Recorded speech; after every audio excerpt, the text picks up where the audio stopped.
Sophia's Jeffersonville, the new Byzantine style church, Greek Orthodox Church, in Jeffersonville, Pennsylvania. A few years ago, this community was relocated from Norristown to Jeffersonville. They built a nice community center, and recently, in the last 2 years, thanks to Dean Laskaris, who was the chairman of the building committee and now is the president of the community, Dr. Patoukas and a few others in the team that we're going to mention later on, they built this magnificent church in the jewel of the Greek American community in Delaware Valley and in the Mid-Atlantic states. Dean, congratulations, I should say. You, Nina, and Leo, and the entire team should feel very proud about this achievement. We are, Paul. Thank you very much for those kind words. It was truly a collective effort. We managed to raise millions of dollars for the building, more than $750,000 for the iconography and the beautification. 97% of all those pledges have been paid in full. And so we're very appreciative to the community. Excuse me? 97%. 97? 97%. And we're keeping in mind the fact that the church was built during the height of the recession that we have been experiencing. Yes, sir. We had Theorenixia almost 3 years ago now, it's hard to believe. 2.5 years and, ago. We've accomplished a great deal, and we have an indebtedness. We owe a great deal to the community and the outside donors that supported us in this holy endeavor. Well, I'm sure that you have to thank a lot of people from the parish and also from the surrounding communities. But tell me a little bit about the architect, about the designer, about the magnificent iconographer, Dr. Cordes. Yes, Paul, our goal here was to replicate an authentic 6th century Byzantine style church as accurately as we possibly could. And to accomplish that, we hired CJK Design Group, Chris Kamajas of the architectural firm located in San Francisco, California. He specializes in Byzantine church design. He's done more than 100 projects across the country and around the world. He has an international reputation. Similarly, we wanted to have authentic Byzantine style iconography, and we engaged Dr. George Cordes, recently of the University of Athens in Greece School of Theology. And he again has an international reputation, and he paints in the ancient Byzantine style using egg tempera directly on the plaster, which is how they did it in ancient times, and he has replicated that technique for modern application. So we finished with the iconography now? No, there's still more to do. You're never really truly finished. So are you still going to knock doors or continue to do that or what? My function is primarily fundraising, as Dean knows, and we need to do a lot more. We have the latest addition to the iconography is what's behind here in front of us. And that was done last February. And Dr. Cordes is coming back to do some more work for us, probably next year, early next year, to do some work on the icons that are here, and to finish some of the other things that we need to do. Paul, one of the next phases is the completion of our narthex furnishings. Okay. And we've hired Kavrilaki's company of Hanyat, Crete, is doing all of our ecclesiastical carving work. They completed the front of the house, the iconostasium, as you can see, and the other artifacts. And now we've ordered the complete narthex set of furnishings, due to arrive sometime in mid-January. Okay.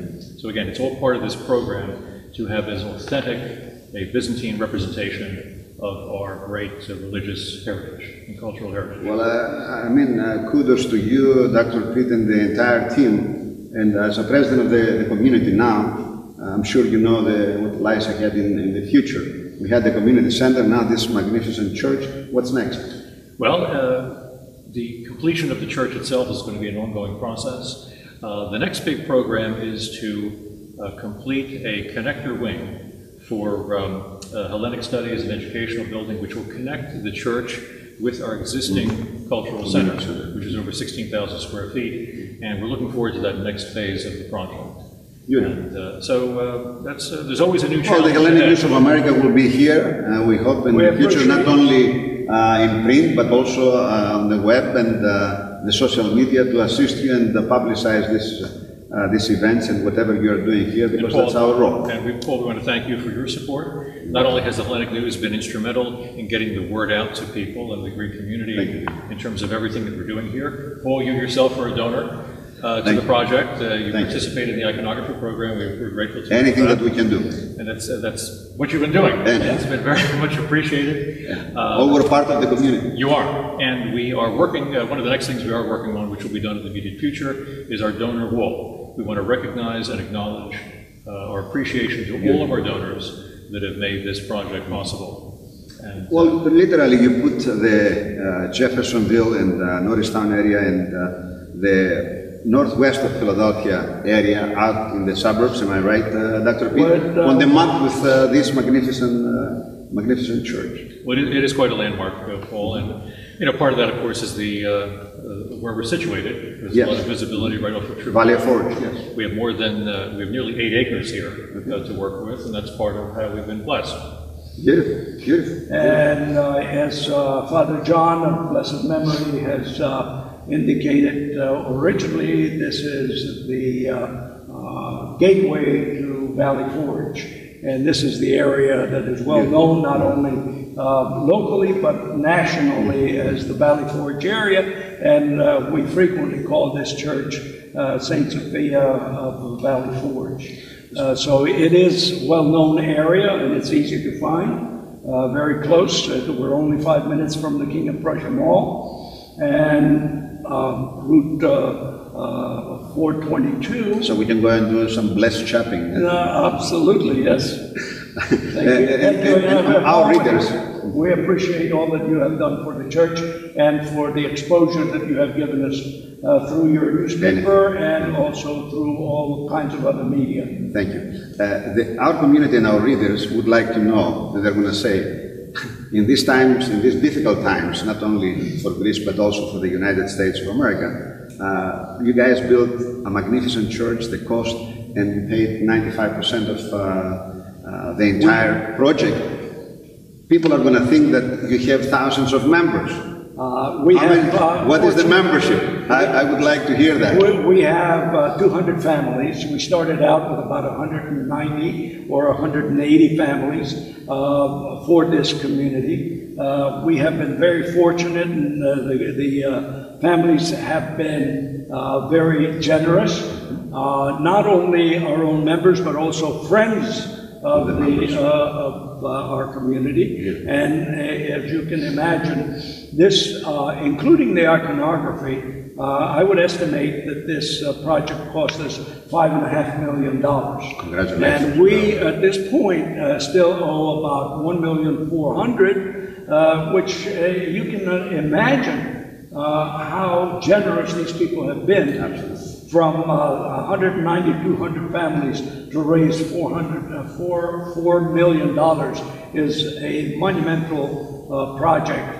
And we appreciate all those people that have helped us to come this far. Knowing you, Doug, for the last 36 years of my life here in Philadelphia, I think you have another mission to do, the completion of the entire project. We're trying very hard to see if we can get the connector building done within the next 3 to 5 years. That's another project and another budget. Absolutely. Okay, I don't want to get them confused. No, that's a totally different project. Paul, it is important that we continue to get the word out about what we're accomplishing. Just in my travels around the East Coast of Pennsylvania, the East Coast of the United States, rather, people would tell me they were following the progress of St. Sophia in the Hellenic News of America. Thank you. That's how they became abreast of the project. I have clients in New York, all through New Jersey, as far south as Florida, as far north as Vermont. Thank you. And they were telling me about what was going on. They were aware of it through your paper. Thank you. And Thank you. I appreciate it.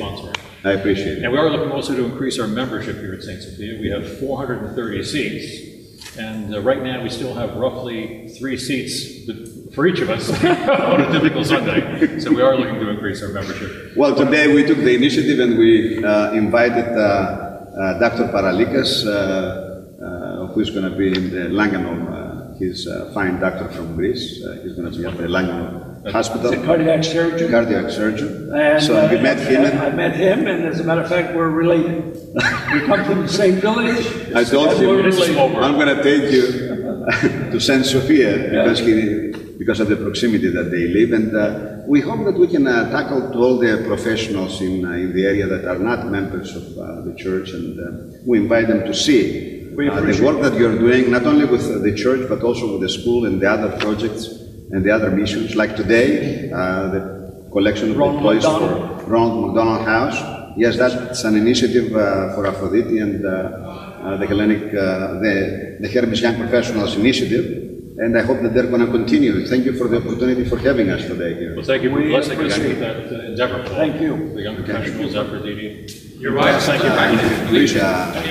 The leader of the community, the president, and another leader of the community who's behind everything as a driving force. He's like the octopus. He's got everywhere. Father Peter, I know him for the last 36 years. Yes, yes, indeed. I attest to that he's like an octopus, but he's a good guy. We like him.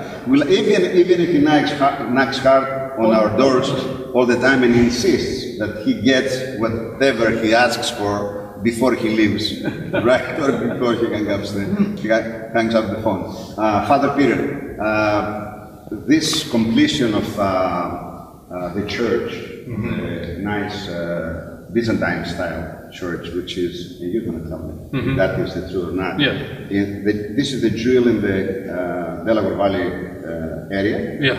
A unique, and also in the Mid-Atlantic states. Yes. Thank you. I would think so. So, Father, tell us a little bit about the church and the mission now. Well, I mean, we're going on the third year this coming April. You know, when we opened the doors, we wanted to make sure that the walls weren't bare. So we took the leap of faith to have some iconography done. And I think it was a lot more than we actually anticipated. And when we opened the doors, we were almost halfway done with the iconography. And then, you know, now, I mean, you see the difference that it makes in our parish, you know, just everybody is, you know, looking up and they're kind of like pinching themselves, you know, when they come in. And then when we added, oh my gosh, this past February, right? That's when Cordis was here last time. The other additions, the icons of the birth and the Kinesis of Theotokos and the icons for the icon screen. You know, it really has pulled everything together. I mean, I think all of our churches in this area have something to contribute, you know, in their design, their way they operate, you know. But I think St. Sophia, for the longest time, it did a lot in a very short period of time, in which most churches take an extended period to get this underway. You know, we did it pretty quickly. And a lot of hard work. I mean, the dean, in many ways, and Dr. Pete in many ways, along with a lot of other parishioners, you know. And we have a good team around here. Yeah, you're blessed. So we are, and we've been, you know, blessed to get through these last couple of months, which have been trying for myself and my family, but you know, the community. But you know, it's been a blessing. You know, you come in here and you're like, wow. I mean, it's you know, some days you think back when we were in the cultural center, and it's hard to remember now, you know, what it was. 4 or 5 years ago. Yeah. So that's at the thought, and it really, it's not just been for our church, but it's been the Delaware Valley and beyond. People have helped over the years, and you know, and during the time of the construction. And we've also been a role model for other parishes that have been building their churches. Pittsburgh, Holy Trinity, they came out and they were watching. Not only do they had the same architect but the same iconographer, so it's almost like a sister parish, if you will, in both style and in iconography. We had a church from Boston come down, had two churches from Indianapolis. So we've made a lot of good connections with Dr. Cordis for certain. Very good. So thank you very much. Thank you for and Happy New Year. Being a part of bringing the McDonald House. You know, for us. Aphrodite does everything. Well, I tell you what, I was, you know, always a little bit cautious. Was telling Aphrodite in the hall about, you know, whether people remember, because we get bombarded, you know, not just from the church but from other organizations at this time of year, and it made a last-ditch effort with a phone call to our parishioners yesterday, and they responded very generously. So thank you very much. Thank you. Thank you. God bless you.